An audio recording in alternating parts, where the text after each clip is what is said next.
Welcome to Conservatives Talk. My name is Justin. And this is Jamie. And today is all about voting. We're going to have a discussion about voting. We're going to talk about candidate qualifications. And as a very special segment, we're going to talk about who's on and who's off in your 2022 primary elections here in Georgia. Stay tuned. And welcome back to Conservatives Talk. We want to always remind you to please like, share, and subscribe to any content that we put out there. Like any of our content, share any of our content, and subscribe to all of our social media pages.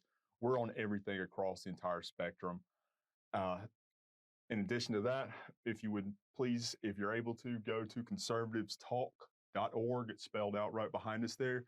Hit the sponsor link, and you can see how you can help us be able to spread our message and to get everything out that we want to be able to push. Absolutely. And to continue to produce this content. Yeah. So look, dude, let's jump into it because it's been a wild week. It's been a great week. But let's start out, talking about voting and the importance of voting. Absolutely. Because that's one of the bedrocks of yes. what it means to be an American. Mm-hmm. And I know after 2020 and everything else, a lot of people are kind of hesitant about getting out and voting. But regardless of whatever you think, you have to get out and vote. Yes. Yeah, absolutely. I believe that there's some things that went wrong in 2020, but that's not going to change my mind about getting out and voting. I don't care if we go back to Florida's hanging chads, if we go back to carving in stone, if I got to go through a Dominion machine or what do I got to do? Yeah. I'm still going to get out and vote. I'm still going to get out and vote even if I have to turn my ballot over directly to Stacey Abrams. That's the level of commitment that I have to this. We have to do this. If you don't do it, Republicans, we lose automatically. Stacey Abrams will be our governor, and then the liberals will make her our president at some point. Yes. If we do not stop this now, we have to get out the vote. We have to make sure that we have a Republican governor who get reelected. And that's the only way that we can stop the future of the socialist agenda that they have. Absolutely. I could not agree with you more because if we, like you said, if we do not stop Stacey Abrams here, this gives her the launching platform to running in 24, to running in 28, something. It doesn't matter. We have to stop her here. Yep. Georgia is the gateway to the country as far as economics, as far as transportation, as far as imports, exports. We are one of the largest hubs for all of that. And that would be a significant platform for her to be able to say, well, look what I did. I came in and took what is really a red state, turned it blue. And it was just because my entire company and everything that I've started up and pushed for was able to create such significant doubt in the voting process that people just didn't want to participate. Which is garbage. Because one thing I want to bring up too that we always that a lot of people forget is the fact that Stacey Abrams was the first one to actually come out and say that there's something wrong with the Dominion machines. Yes. That's something that's not put out there very often. Like a lot of people don't remember that she came out and refused to believe that she lost to Brian Kemp. And now they want to come out and say that we're the crazy ones. You know what I mean? Because of the fact that we're like, there's something wrong with the machines. No, we're repeating what Stacey said. Absolutely. And they did an incredible job of taking something there. And as horrible as it is, you have to admit it was an incredible job. They took something that was a very good process and they corrupted it to where we had to go in, or our state legislators had to go in and overhaul the entire process because of the corruption that they implanted into everything. Yeah, and that's just Democrats across the board. That's just that's the crats across the board, and they did that. Yes, absolutely. 100%. Because even look, I'm not a conspiracy theorist. You know what I mean? Give me time. And I do believe that. Was that really a conspiracy when it comes true? Well, here's the thing. Deep down in my heart, I think it wasn't the machines. It was the absentee ballots. I agree with you 110% on that. It was the absentee ballots. Absolutely. You know what I mean? We can go back and we can look at what the machine count was, and we can look at what the election day count was, and Trump won. Trump won the state of Georgia, if you just go by that. Yes. But what a lot of people don't realize either is in the state of Georgia, okay, we don't start counting absentee ballots until after we count election day results. Well, now under SB 202. Under SB 202. Yes, it does. That's what it was in 2020. So while we're asleep in the middle of the night, they start counting absentee ballots, and we all saw the videos from Fulton County. Yes. You know, start pulling boxes, start pulling boxes out. Yeah, exactly. We had friends who they told to go home, and came back and saw people in the same clothes that they were in, the night before, still counting ballots. Oh yeah, and their clothes were completely dry. Miraculous how that happens when a water main breaks. Yeah. That's why they all went home. That's why they told the Republicans they went home. Reminder of that. Republicans went home in Fulton County because of a water main break, but everybody else who was still there, and thank God for the cameras that they pulled out. Yes. But, we're crazy. But even still, cameras, they say a photo's worth 1,000 words, but in this case, video should be worth 1,000,000, but it wasn't really worth it, a judge even considering it. Yeah.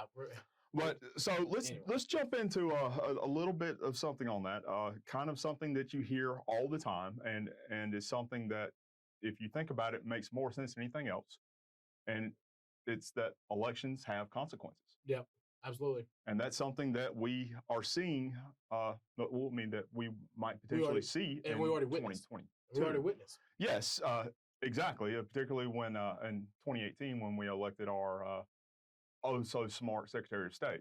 Well, yeah. I mean, we can go back as far as that, because that's what started this, right? And with the long-term contract, again, I it's not the machines for me so much as the absentee ballots. And thank God for SB 202, we at least reduced it. I want to see those absentee boxes completely gone at some point out of our law. But at least they're now now they're in a more secure location. You know what? Leave the absentee boxes. Get rid of the non-excused absentee ballots.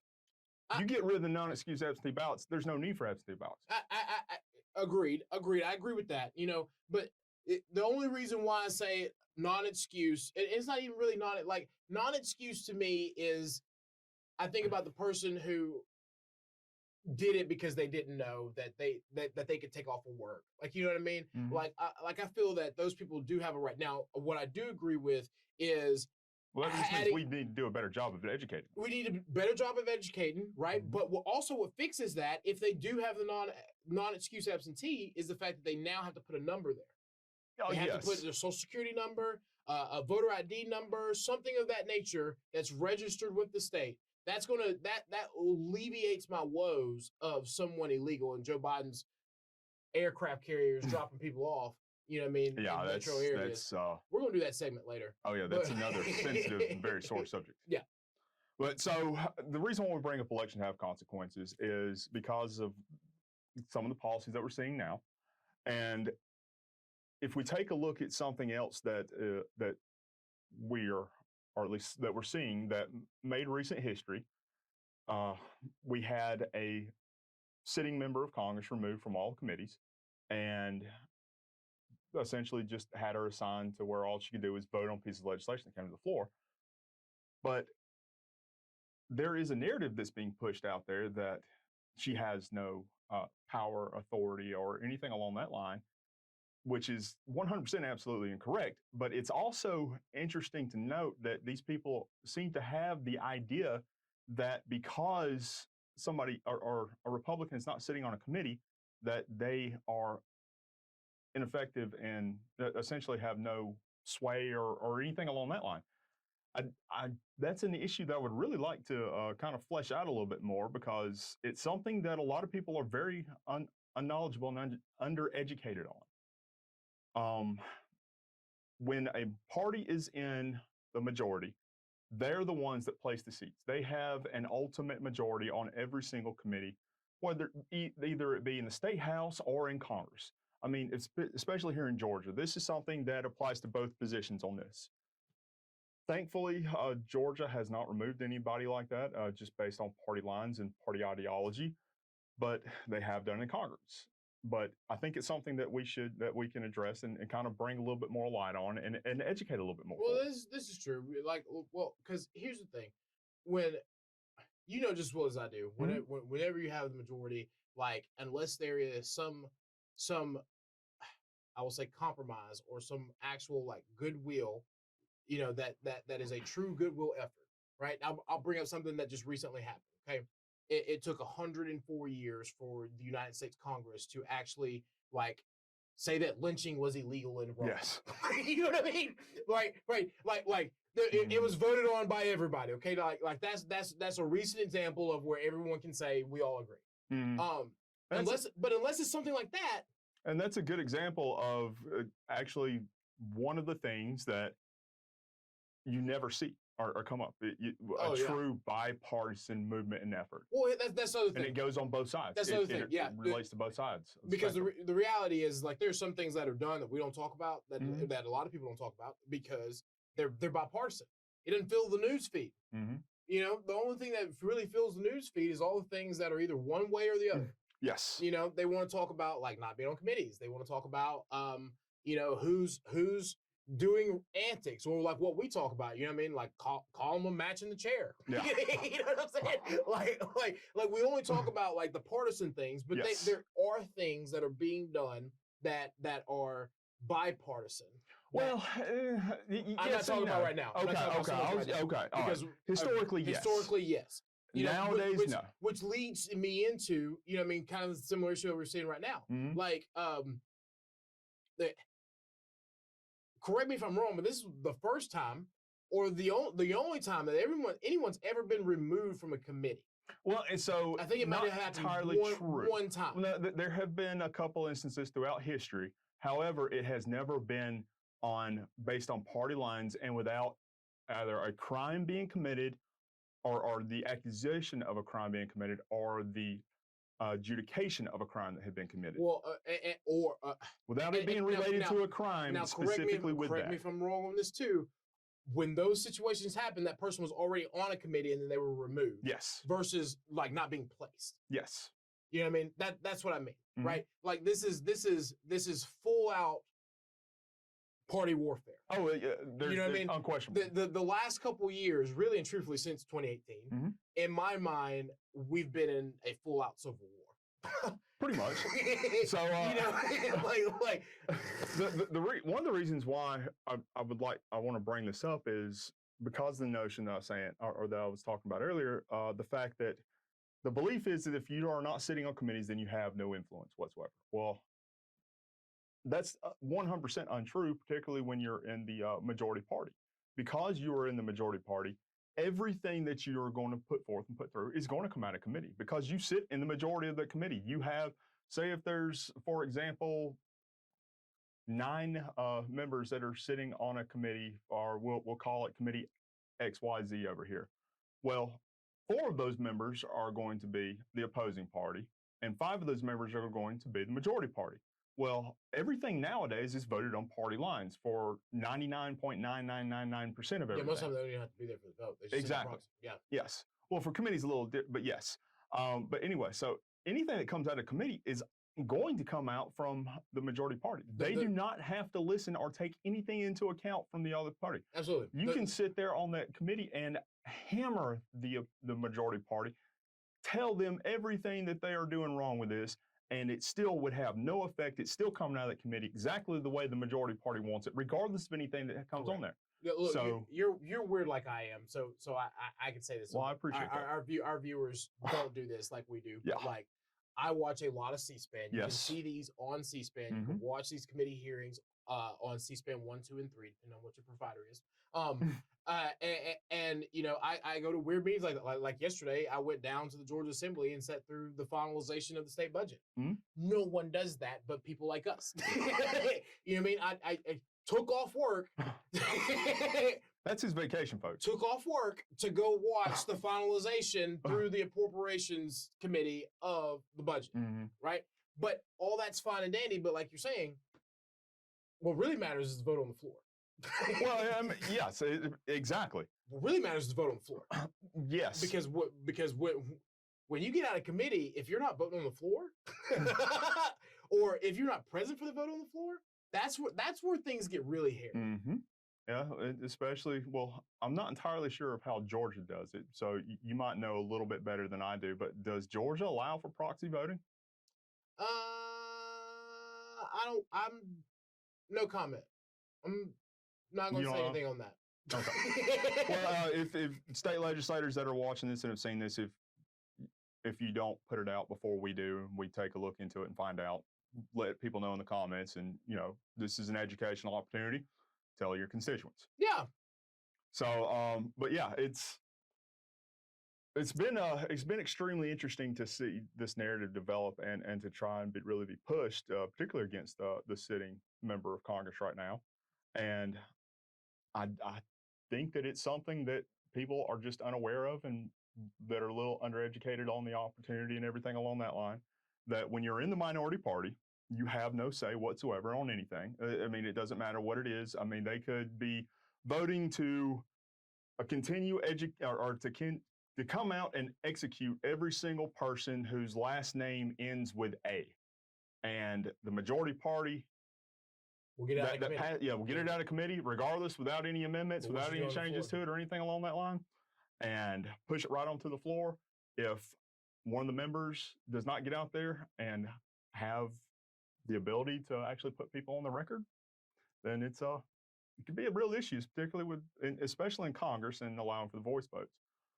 That also kind of brings back something, or brings back something that I would like to touch on as well, and that is that we spoke a little bit about history and the bipartisan actions and the bipartisan movements and everything along that line.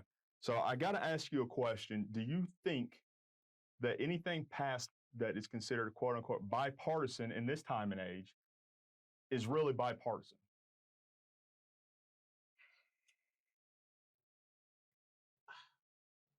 To me, I would say yes and no. And here's why. That's a true politician, folks. Here's why. I think they're like I do believe that we're kind of in a civil war at the moment, and it's a socioeconomical civil war. I would say more cultural. Well, here's why I say that. Okay, because we are seeing a large rise in the disenfranchised. All right, that kind of fits for both parties. All right, now the disenfranchised on one side, is, I feel like, those that were left behind for the right. The disenfranchised on the left are those who feel like they've been outcasted from the beginning. Okay. Now, those who are kind of in the middle or have been in office for a long time, that's why I think that some things that are bipartisan are getting through, right? I think the intent of what the infrastructure bill was a good idea. I like how you knew exactly where I was heading on that. I think the intent of the infrastructure bill was right. I think we were hitting close to the same number. Now, this is where party politics and, you know what I mean, like going to get the votes later and how you gather the votes to make a bill pass comes into play. And this is how the majority rule takes over. Because that's how you get the final bill of what the infrastructure bill was. So the intent of what it was, I think everyone was on the same page. I think everyone agrees that we need to fix our infrastructure. I think everyone agrees that to a certain degree we have to, protect the earth and protect the climate. But how do we get there? That's what we're arguing over. I think you can't look at a Republican and say that, we don't want to protect the environment. We do. But do we agree that you have to overtax the wealthy or go out there and like destroy complete industries over it? Absolutely not. Well, I mean, they're not just overtaxing the wealthy; they're destroying the middle class. Well, middle class is gone. Middle class has been gone. Well, they're hanging on by their fingertips. I think that they're dug in and they're trying to fight and they're trying to hang on, but it's getting increasingly difficult to. It is. But so I would like to enter or to offer the opposing perspective on that, because in true fashion. Yeah, you would. In all honesty, I do not see any sort of bipartisan effortship at all. We look at what happened with the piece of legislation, the infrastructure bill, and you see exactly it was the Green New Deal Part 1. It was the first step of the Green New Deal, Joe Biden's Build Back Better's Part 2. Well, you look at what was actually in there. 13% of the bill that goes actually towards infrastructure was given to the Republican Party as a means to, we can get a couple people on our side and to sign off on this bill so we can say it's bipartisan, so we can pass this bipartisan legislation. It was a true gimmick. It was a true opportunity for the Democrats to come in and try and really garner some of the potential that they would get to moving it forward and getting it through not only the House or not only the Senate but the House as well. It's not it is not bipartisanship. It was socialism 101. It that I mean that's quite simply the best way to put it. When you're compromised with socialists, you still have socialism. Look, and that's what happened with the infrastructure bill. It's not a compromise with socialism. It's being in the minority. True, that's but that was a compromise. It's not a compromise. Well, look, here's the thing. It's billed as a compromise. Here's the thing, and here's the problem when you're not the majority. Okay. Yes. And this is again why the vote on the floor is the most important when you're talking about at any level of government. All right. Well, outside of local because you don't have the same situation, right? True. When but you are still good to have the record when you are in the minority, you have to get what you can. So in government, we talk about incrementalism. Okay. So when you're in the minority, what you do is the proper way to get legislation done is you get what you can. Okay. Then you can either segment it out into a new bill. All right. Or you can expand on it once you're in the majority again. All right. But you got to be able to get what you can at the time. Because if you don't, then you're not going to get anything. Okay. Take, for example, again, the infrastructure bill. All right. If there was not so much as we can go back and repeal once we're in the majority, as long as everybody gets out and votes. Yes. But until we go back and repeal it, we got to get what we can. Otherwise, there's no framework there. There's nothing there that we can really build on. Or we're going to be stuck in the same cycle that they're in right now. Build Back Better is going to fail because they wanted a certain thing, okay? But they're not placating to the majority on their side. I get what you're saying on that. It's but I still have the opposing opinion, respectfully, of course, as always, a true gentleman colleague. Anyway, I respectfully disagree with you on that one, simply because, and I know that is the way that some things or a vast majority of things are passed legislatively. It's just when you're looking at taking something as significant as that bill, and you're really breaking down what it's going to end up doing. Well, they can go back and repeal all they want to with some of this stuff, but what happens to what's put in place in the first 2 years already? I mean, and a lot of that stuff cannot be repealed. Yeah, you can. You can suspend it. People have to eat it, but you can suspend it. So we're still going to be paying trillions of dollars or billions of dollars in taxpayers. Look at what happened to Obamacare. Okay, let's take that as an example, right? I didn't pay. I'm gonna go ahead and tell you the moment that it came out of mandated tax, I didn't pay. Like, well, I take that back. When it was rolled, it wasn't even rolled into what I had to pay. I didn't pay it. Okay, but I had VA cover, so I was good. But when the next fine came up for me, that would have been $770. I will never forget that. Trump came in office, and Trump said, "You know what? You don't have to pay that anymore because it's no longer a mandate. We're going to pull that piece out."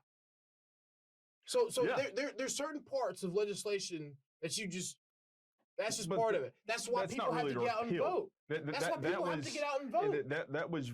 That was ruled unconstitutional. Well, it was constitutional when he was in office. It was. But I'm not arguing that point. Yes. But what I'm saying is, what I'm arguing is that the purpose, the initial purpose is that this is what happens when people don't get out to vote. No, yes, absolutely.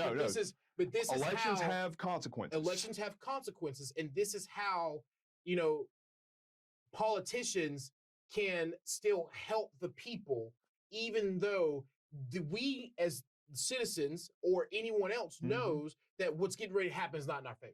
Yes, absolutely. That's the bottom line. The bottom line is that it's awful. Point blank, period. It's awful. Yes. Everything that Democrats are doing or trying to do to us for the majority, because of a small minority of the progressives in them who have captured, the will of their progressive people in these metropolis areas, right? They have strongholded what used to be a somewhat moderate Democrat Party.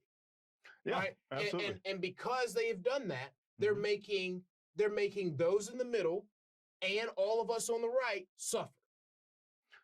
Yes, particularly.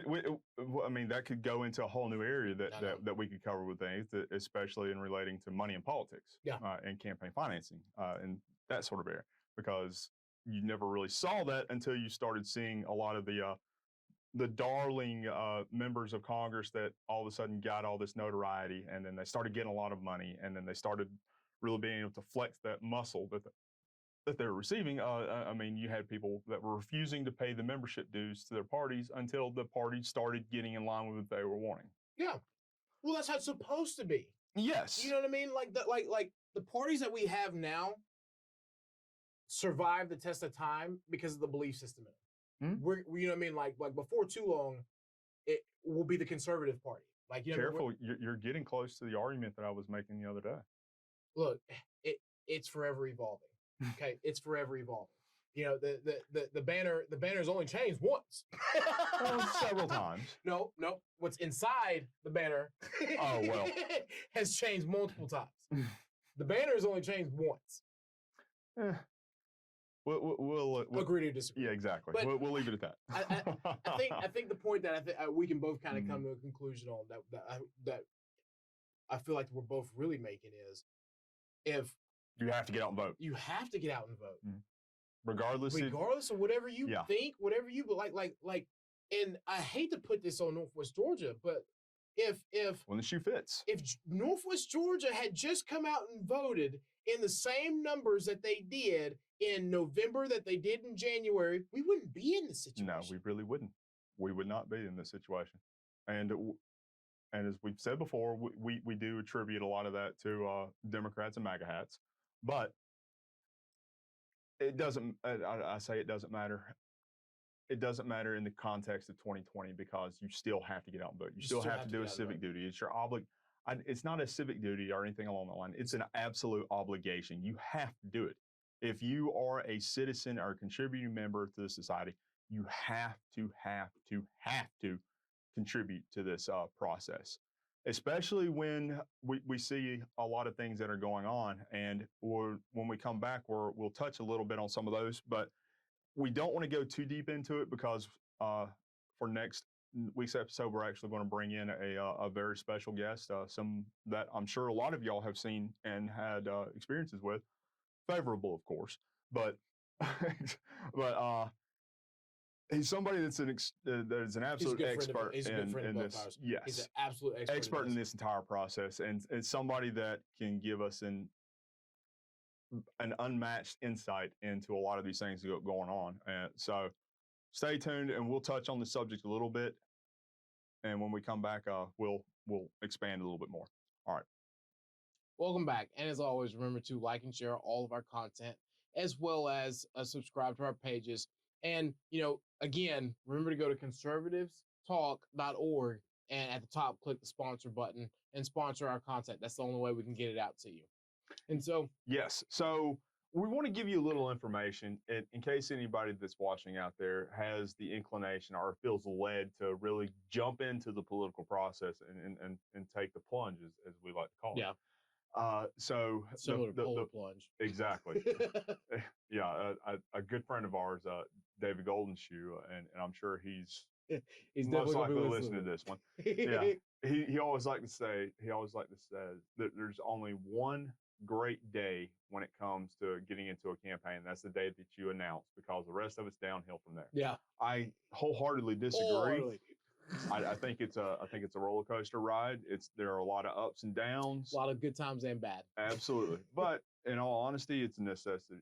It's a necessary part of the entire process. Absolutely. So the first thing that you need to know is that when you're dealing with partisan elections, particularly ones that we have coming up this year, you're going to have to go and qualify to even be able to get onto the ballot. And qualifying usually is the second week of March, yes. First full week of March, depending on however you want to look at that, how the calendar falls. And like Justin was saying, it's this week. Yeah, this week. And it started this past Monday, actually on the 7th. And so if you're running for a federal or state local, position, anything. Well, federal or state position, you got to go to the Capitol. Yes. Well, yeah, a federal or statewide position, you go to the Georgia State Capitol. Then you'll process your paperwork there. You'll file the fee. You'll go out in the hallway and then hold up a big frame that says, "I'm a candidate," and they'll take your picture. And then it's funny. Yeah. And then moving forward for local elections. Yeah, for local elections, you usually do that with your party, or if you're in a nonpartisan race, then you'll do that with your elections clerk, whether that be like most of your cities in Georgia are nonpartisan, which is the difference. Your counties are partisan because they're constitutional versus your municipalities, your local municipalities aren't. So you'll go to your elections clerk, or for smaller jurisdictions, your elections clerk may be your city clerk. Well, the cities aren't on the ballot this year. Well, not this year, but I'm just saying in general. As we talk about qualifications in general, that's who you go to. Fair. But anyway, like we're talking about this year, most of your like really it's your partisan races that are going to be on this year. And except ironically, sorry to cut you off on that one, but you do have your some of your judicial races. Some of your judges and judges are not partisan. Yes. Unfortunately, usually what happens is your constitutional officers, which is a lot of them except for judges, are on the same year, as well as on the off year you'll have your municipal elections. So the way I always remember it is even is constitutional, odd is municipal. Wow, I've never even thought of it. That literally just blew my mind on that one. I now question a lot of things. You gotta have little gimmicks. That's the only way.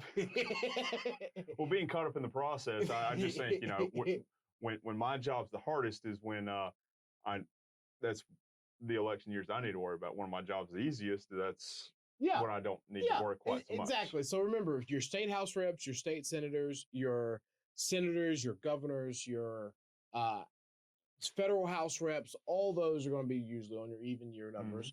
And every 4 years we elect president, so that all still falls on the even year number. And your odd number years, when you have an election, or when you'll elect your mayors, your city council people, or anything else that may fall. In all honesty, I think that needs to change, because particularly when we see the whole issue of the fact of just voter turnout in general. Correct, but you're talking. So what you're, as a local guy, you're talking something major that a lot of people have actually been trying to do for a long time. The hard part with doing that is you would go back to our earlier segment. You would have to look at things like the Georgia Constitution in order to do that. Well, we've changed it 10 times so far, so I'm sure another amendment would be just fine. Well, the thing about it is when you start to do that, the reason why they're all in odd years is because there are more of them that are happening, and so that's what's happening. Yeah, very true on that. And this one's going to be in a special election cycle just because it is an odd year, and the gubernatorial election is up for this year. Yep. So the governor's actually going to be on the ballot with this one. So we were talking about, so when you go there, or you go and qualify for this, a lot of people have expressed frustration with, well, we have to pay money in order to just be able to be integrated into the entire process. Yes, absolutely. Yes, you do. And there is a good reason behind that.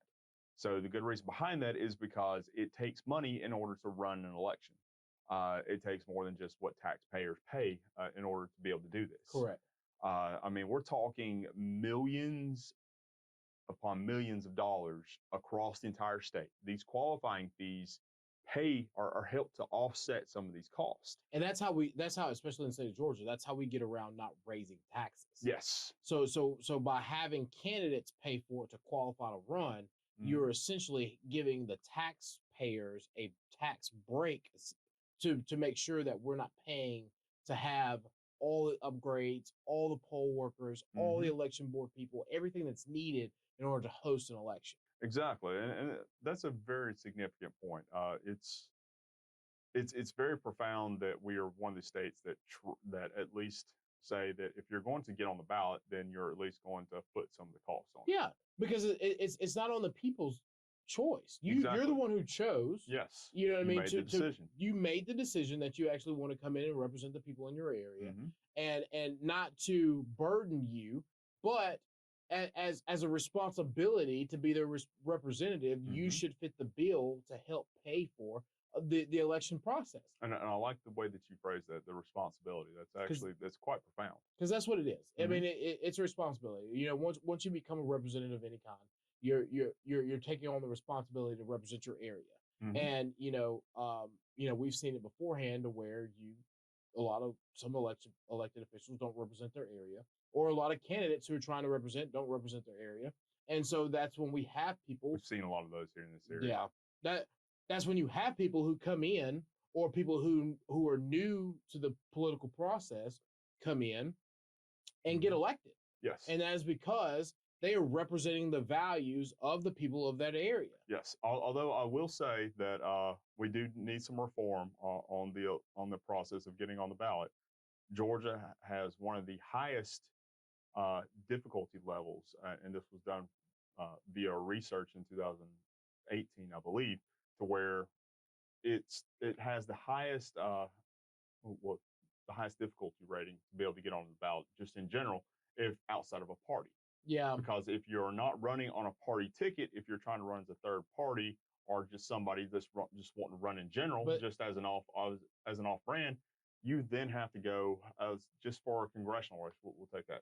You have to get 10,000 voters or registered voter signatures for you to be even able to be considered on the ballot. I get that, and I understand that because I hear it from independents all the time. I understand that a lot of people are, and the majority of the country is not party affiliated. You know what I mean? A lot of people identify with not falling in one party or the other, and it's difficult for those independents to do it. But the framework that our founding fathers put together is designed to have one party or the other. No, it's not. Yes, not at all. Yes, not in the slightest. Yes, actually, yes, we had no party system. Absolutely, we had no party system at all. Yes, we did. No, we didn't. We were not the Democrats and the GOP. Republicans. We were not. It wasn't. But we were the Whigs. No. Yes. No, not even close.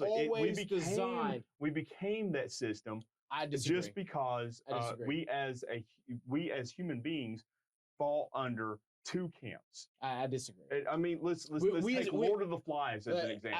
I completely disagree because we as human beings fall in more than one category. So when it comes to politics. Ideally, we could break down into multiple categories. Look at Europe. Europe has multiple versions of conservatism. Yes. Multiple camps, multiple parties. Yes. That system will not work in America. I'm not saying that it does. System. I'm saying that it was not set up in order to be a two-party system. I'm saying our Constitution was designed to be a two-party system. That is wholeheartedly wrong. But we will, again, will agree to disagree. And actually, we'll take a segment up on this one in the future. Because we'll have to do that. You're wrong 100%. You're wrong. You're wrong. We're a two-party system from the beginning. Not even slightly. But anyway, when we come back, we're actually going to give you firsthand knowledge of actually who's going to be on the ballot coming up in 2022. And as we said at the beginning, some of these people that are going to make the ballot and some who are not, just because they ran campaigns and they said they're getting on the ballot and they decided might not be for me. It might surprise you. Yeah. Who's on, who's off in 2022? Coming up next. Stay tuned. Welcome back. So, we were kind of talking about, next week we're going to have a friend of ours come on and talk a little bit more about this issue. But this is something that is always brought up anytime we go through the census process, anytime we go through redistricting. Yes. And, it's almost like a four-letter word in politics, but it's gerrymandering. It's something that is, we talk about a lot in the state of Georgia. Other states have had issues with it. But it's kind of pertinent, to our discussion today when we start talking about voting, because this is how we draw the district lines. And who you're going to be voting for. And who you're going to be voting for. And how you know, a lot of times it can affect how you vote.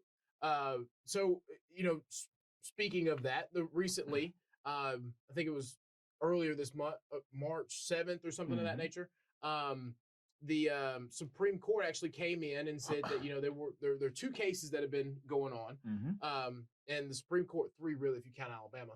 Well, Alabama was last month. Yeah, but what I mean is this three within this process. This caseload for the Supreme Court. But anyway, got me off track for a second. The Supreme Court was talking about these 3 cases, and they're interesting and pertinent to our conversation again because of what happened. So in North Carolina, and sorry to interject, Lynn, but it's interesting and pertinent to the conversation simply because the Supreme Court refused to hear what happened. Well, as they should, right? Because well, no, no. Because they refused to hear what happened, and Jamie's going to touch on the details of a little bit about what happened with it. And again, we'll flesh all this out a little bit more next week. But yeah, they should have at least looked into it a little bit more than what they did. Well, we'll agree to disagree on that part. But so in North Carolina, there was a situation to where you had the state Supreme Court ruled in favor of 4-3 or something of that nature in favor of a democratically aligned. Well, they drew it. Okay. No, they drew it themselves. So the Supreme Court in North Carolina drew the map. Yes. That's the part that I missed. So basically, they drew the map, and it was aligned democratically, right? And the final decision was 4-3 or something of that nature. And then, so they drew the map because the Democrats sued on behalf of their party and some voters and said that the Republican map that was drawn, because it's a Republican-controlled General Assembly, Republican governor now, they were saying that it was essentially unconstitutional.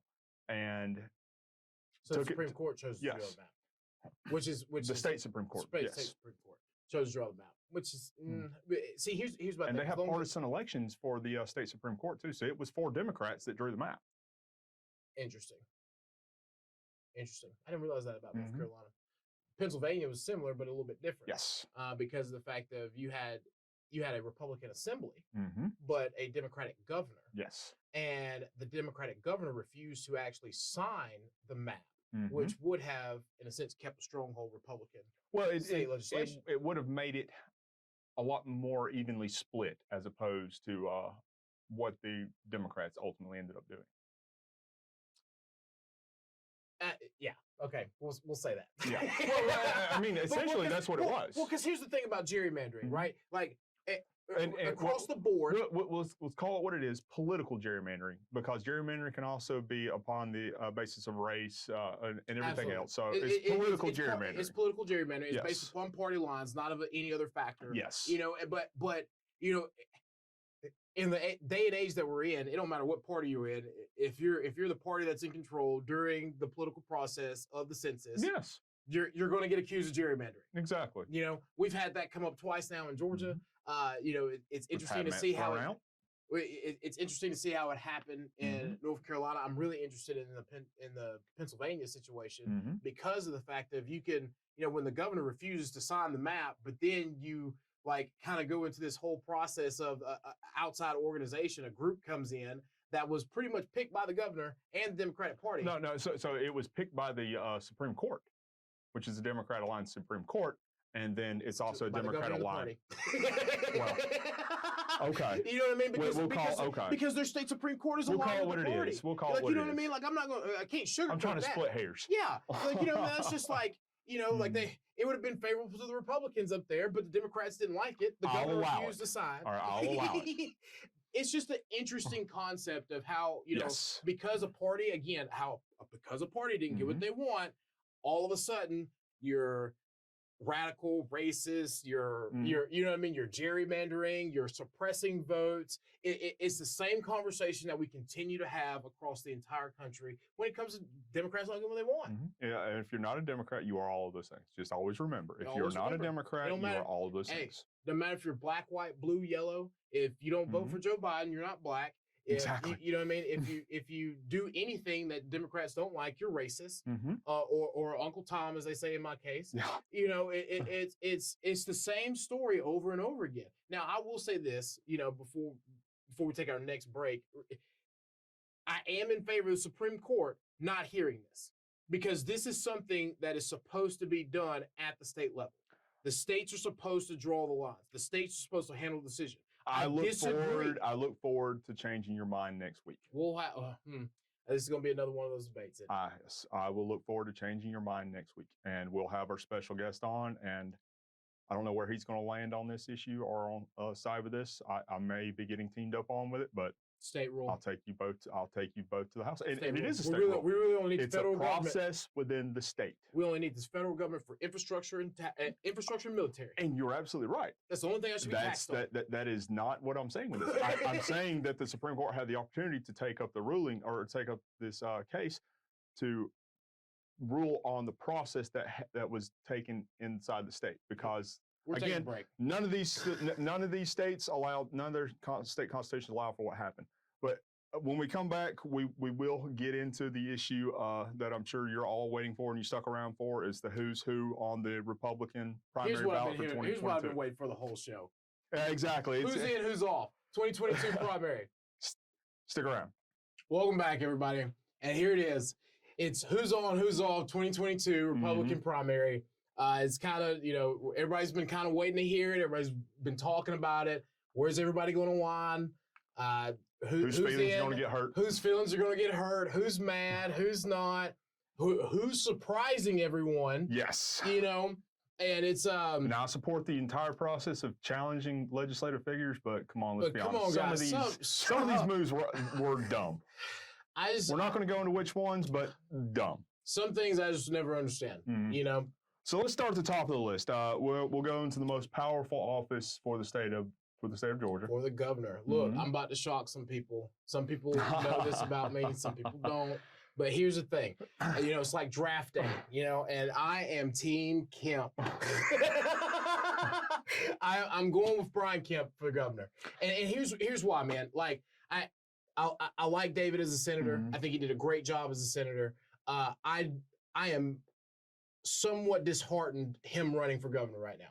I'll say I am undecided on this issue. I get it. I'm still waiting for both of them to plead their cases for it. It's a hard pull for me, but you know what? Like here, I've heard David a couple times now. Hearing his campaign speech, I'm having a hard time how he's going to help us when we're talking about someone who has made a career of outsourcing jobs to China. How are you going to stop Georgia and our invasion of China right now? You know what I mean? So when we finish this, this segment, you need to go directly to his local campaign office and file an FEC in-kind contribution, and then we'll we can move from there. I'm just saying this ad is not paid for. Yeah, this is no in-kind endorsement. You know what I mean? This is just me being me. This is Jamie Palmer saying who he is supporting for the governor. I understand. That's it. So there are other names on the ballot, of course. You have Catherine Davis, Brian Kemp, David Perdue, Candace Taylor, and Tom Williams. And of course, as we said earlier, this show does not endorse any candidate either side of the way or in any way, shape, or form. That was Jamie and his own person making that endorsement. This is who I am as a person. So then we can roll into the lieutenant governor's slot. You have Burt Jones, Matt McGuire, Butch Miller, and Gina Seaver. Yeah. It's great people. I've met them all. Yeah, I think they're all great. I think it's going to be a good race. Oh, absolutely. I think it really hits honestly, it really between the lieutenant governor race and the governor race, you kind of see where the state is. Absolutely. You get a good idea of what's going on in the state just by who they are as people and what a lot of people are thinking. And I think honestly, I've already said who I pick, right? Yes. But I think between both positions, I think we're still in great shape. Absolutely. Yes, especially when we go down to the next name or to the next office on the list, and that's Secretary of State. Well, and I think we can both agree in our personal opinions, we would have anybody on this list other than the incumbent, Brad Raffensperger. Yeah, I'm a Judy fan, but you know what I mean? I love Judy, but... And again, I am undecided on this issue. Yeah, but Justin has to be undecided. I know what I am undecided on this issue. But again, anybody but Brad Raffensperger. Agreed. And then we go down to the next name on the list as the school superintendent. Now, this one's going to be big. Because the big CRT issue that's going on. The big CRT issue, you have a lot of voucher programs, charter schools, and people are going to actual Board of Education meetings and finding out what's going on. Yeah, but here's the other thing too. It's you have a former state school superintendent going against the incumbent state superintendent. It's a good look and a good mix as to what direction do we need to go in and how are we going to decide how our kids are taught. Because it's almost kind of a a look at, do we want to go back to where we were, or where we were heading, or where we're heading now? Correct. Like It's a course correction. It's a course correction. You know what I mean? Are we on the right course, or do we need to change course again and make sure that education is going to be valued in Georgia as it should be? Absolutely. And then now we're coming down to your favorite with the labor commissioner. Yeah, I'm a little biased on this one too. Slightly. Again, I am undecided on this issue. So why don't you go into some of these who these candidates are, because I can't get the taste out of my mouth. Well, look. I think Bruce is going to do a great job. I think we have a great list of candidates here for labor commissioner. You got a lot of paperwork to fill out, man. That's just my personal opinion. You know what I mean? Again, this is not any endorsement of any kind other than just Jamie Palmer being Jamie Palmer. But put me in a hard spot. I've known him for a long time. I just think we're just going. I think it's a great office. I think it needs to be fixed. I think they're there's no question. Definitely it needs to be fixed. There's an audit. And here's what I'm saying. Regardless of who's in that office, it's going to be better than what we had. Yes, I couldn't agree with you on that. Because what we just went through, they did an audit, and it comes out that $1 million was spent just on free food for employees. Mm-hmm. So before we get too far out in the weeds, and so I can get the taste in my mouth of some of these candidates, we'll go into the Commissioner of Agriculture. Now, this is an open seat. There has only been one Republican to qualify for this position, which quite frankly blows my mind because of how powerful the agricultural industry is in Georgia. But again, not an endorsement, but that's how good Tyler is. Well, I mean, we can safely endorse him on this one because this is a conservative show, and he's the only one on the show. But look, I'm just telling you, Tyler Harper's going to do great as absolutely. Absolutely, I agree. Because we're in the scene a lot, we meet a lot of people. Mm-hmm. I was hearing this guy's name even before he came out as the agriculture commissioner, running for agriculture commissioner, and then I had the opportunity to meet him, and I'm just excited about the things, because farming in Georgia, like you said, is major, and to reshape things down in South Georgia, especially where a lot of this is really impactful. Well, even here in Northwest Georgia, I mean, part of our major economic our major economic areas is in agriculture. Yeah, well, here's the thing for me, especially as we go, when you start really looking at North Georgia as a whole, and really a good bit of majority South Georgia, there are a lot of things that need to be done, and we need to protect our agricultural community. We need to protect things like ABAC, like, where kids go to learn how to do these things. To make sure that our farming supply and our poultry supply and our dairy supplies are good here, and our forestry supply. And our forestry supply too, because that's a vast majority of the forestry industry is controlled by countries outside the United States. And we're starting. See, this is why I keep talking about the China invasion in Northwest Georgia, because they're a lot of our chicken farms are being bought up and purchased by companies that are owned by China. This is something that's going to be major, not just for whoever comes into office for governor, but for our agriculture commissioner as well. Yes, and that is another issue that we're going to delve into, but that one's so deep and I'll put it this way: it will blow your mind the level of influence and how deeply China has its hooks, not only in our country but in our state, and how they're covertly doing it. Yes. Let's get in the House races. Yes. So this is well. I tell you what, we'll come to the House races last. We'll do the Senate and the other ones. The House races we'll say for last. Okay, let's go to the Senate. So, in the state Senate, we have what's going on here locally in Floyd County, in Bartow and parts of Gordon. Senate District 52. Yeah. So you have the incumbent Chuck Hussettler running. You have Derek Keeney and you have Jeff Lewis. Now, I think all three guys are going to be great. That's my personal opinion. No. You know what I mean? I think you're trying to appease some old things, but okay. I am. There's some old feelings there. I'm giving him a hard time. There's some old feelings there that I'm getting over. So let's get into the big one, though. The big one that's making headline news is everywhere. Yeah. It's Senate District 53. because the powerhouse. The powerhouse of Jeff Mullis. Yes, exactly. Like that's is the no only way longer you can running. describe him. That's the only way Thank you can goodness. describe him. I mean, like, you got a powerhouse like Jeff Mullins who's not running. Mhm. Like, Thank goodness. That's wide open. Oh yeah, Wide open. wide open seat. And so we have had two people that registered for it. You have Stephen Henry, who is the current sitting chairman of Catoosa County for their county commission. Actually, he's the sole chairman for Catoosa County Commission. And then you have Colton Moore, former House rep for the area there. I will say, Commissioner Henry has made some very misguided statements and had some very misguided thoughts about doing some or making some other moves politically in the past.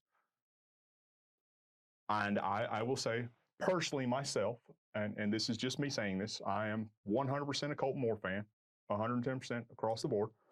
Loved everything he did as a state rep. It's been a great guy, awesome guy. Take a look at him and consider voting for him. But yeah, that's going to be a big issue because of who seat they are filling. Yeah, I mean, like that's the big thing for me. Is yes, Jeff Mullis, like the powerhouse of Jeff Mullis is not going to be in the Senate anymore. Absolutely. And I look forward to meeting both those guys. Like, I mean, I hadn't.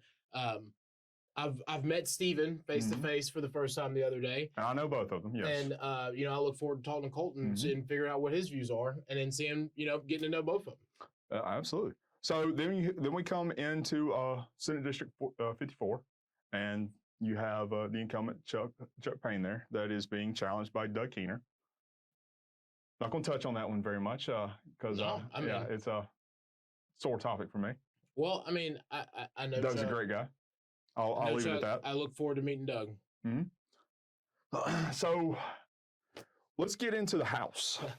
We'll get into the House, and then we'll get into the one that it is near and dear with everybody here in this list. So we have, for Northwest Georgia, we have certain House districts here. It's House District 1, 2, 3, 4, 5, 6, 11, 12, 13, 14, 15, 16, 17, 18, 19, and 64. All contested. Just about, yes. So looking at some of these, District 1 is being contested. Yeah, District 1 is being contested. Mike Cameron is being contested by Jackie Harley. I know Mike Cameron well. Mike Cameron's a great guy. Who's Jim Coles? Jim Cole. Wait, okay. For District 2. I'm looking on the wrong list. I got you. Yeah. So the incumbent is Steve Tarvin. Todd Noble is challenging him. Todd Noble ran. Yeah. No, Todd. Todd's a good guy. Good guy. Steve's a great guy as well. I do not know who Jim Coles is. I have not had the opportunity. Then District 3, you have Mitchell Horner and Daryl Weldson Sr.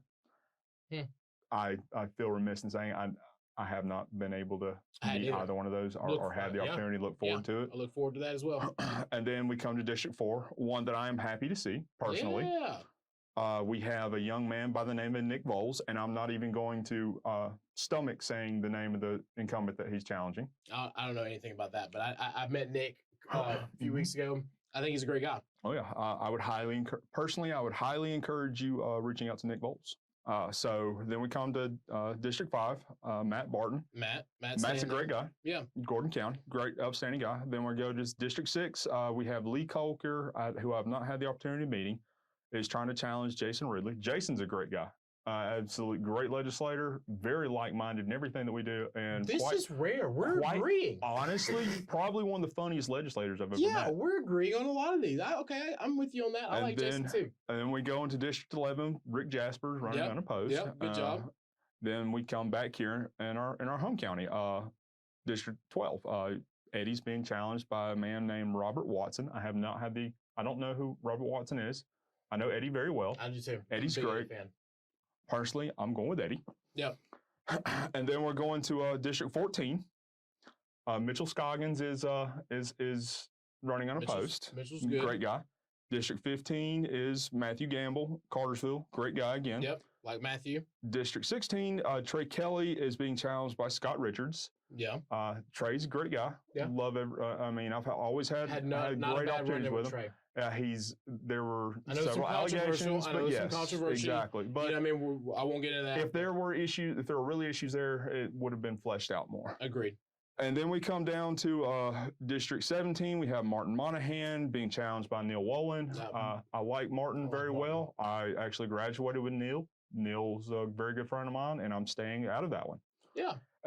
So 18, Tyler Paul Smith. 19, Joseph Gutler. And then we come to the open seat of 64, which we have Shane Miller, Kimberly New, and Preston Parra. I know Shane. I have spoken with him multiple times. I have not had the opportunity of speaking with either one of the other ones. I agree. I met Shane. I think he's a great guy. I think he'd be a good pick. I would like to hear from Kimberly as well as Preston. You know, at least what their views are. And then the one that's nearest and dearest to our heart, because it's our legislators. I'm heartbroken. We have Katie Dempsey, who is the incumbent, being challenged by Brad Barnes and Luke Martin. Look, I'm a major Katie Dempsey fan, and anyone who knows me or has known me pretty much my entire life knows that I'm a Katie Dempsey fan. Luke Martin is my friend. That's all I have to say. I got you. And yeah, I got you. But those are going to be who are going to be on your Republican ballot for the state, for local legislation, or local legislators anyway. As always, we ask that you continue to like any content and share any content that we put out. Subscribe to all of our social media content that we are, all of our pages that we have out there. And if you're able, please go to our website, click the sponsor tab at the top, and help us out to be able to produce more content and to be able to continue to share and get this content out and get it seen by as many people as we possibly can. And we really appreciate we really appreciate that y'all have continued to watch this. And as always, this has been Conservatives Talk, and my name's Justin. And this is Jamie. I just can't believe he's doing this. I really can't believe he's doing this. We'll talk to y'all later.